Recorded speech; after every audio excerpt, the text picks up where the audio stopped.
അമ്മേ കണ്ടില്ലേടാ മോനെ എന്റെ കോലം. അവക്ക് കണക്കിന് കൊടുത്തോടാ. ഓ ഇതെന്തൊരു കോലം അമ്മേ. ശോ കഷ്ടമായി പോയി. എനിക്കിനി അവിടെ അടിയും പിടിയൊന്നും കൊള്ളാൻ വയ്യ മോനെ. എന്നാലും അവൾ അമ്മ ഈ കോലത്തിലാക്കിയല്ലോ അമ്മേ. അമ്മ ഇങ്ങനെ സഹിക്കേണ്ട കാര്യമൊന്നുമില്ല അമ്മേ. നമുക്കിതങ്ങ് ഡിവോഴ്സ് ചെയ്യാം. മോന് നല്ല പെൺകുട്ടികളെ അമ്മച്ചി കൊണ്ടുവരാ അവിടെ. ആണോ? എന്നാ ഒരു കാര്യം ചെയ്യാം, നാളെ തന്നെ അവളെ അങ്ങ് ഡിവോഴ്സ് ചെയ്തേക്കാം. സത്യമായിട്ടും ആന്നോടാ മോനെ?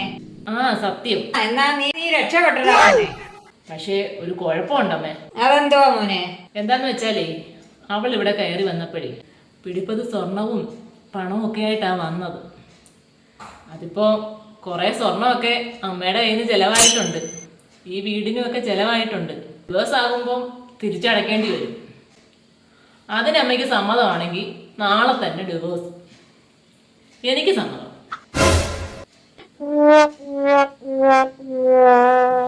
അവിടെ സ്വർണ്ണമെല്ലാം എടുത്ത് ചെലവാക്കി പോയല്ലോ മോനെ. അവിടെ സ്വർണം ഇനി തിരിച്ചു കൊടുക്കാനൊക്കത്തില്ല മോനെ. ഞാൻ ഇനി എന്നാ അഡ്ജസ്റ്റ് ചെയ്ത് പൊയ്ക്കോളാം. അമ്മയ്ക്ക് ഇവിടെ അഡ്ജസ്റ്റ് ചെയ്യാമെങ്കിൽ കുഴപ്പമില്ല. അപ്പൊ നമുക്ക് സ്വർണം തിരിച്ചു കൊടുക്കണ്ടല്ലോ. ഞാനായിട്ട് ഇനി ഒരു വഴക്കിനും പോകത്തില്ല മോനെ. എന്നാ പിന്നെ ഓക്കെ.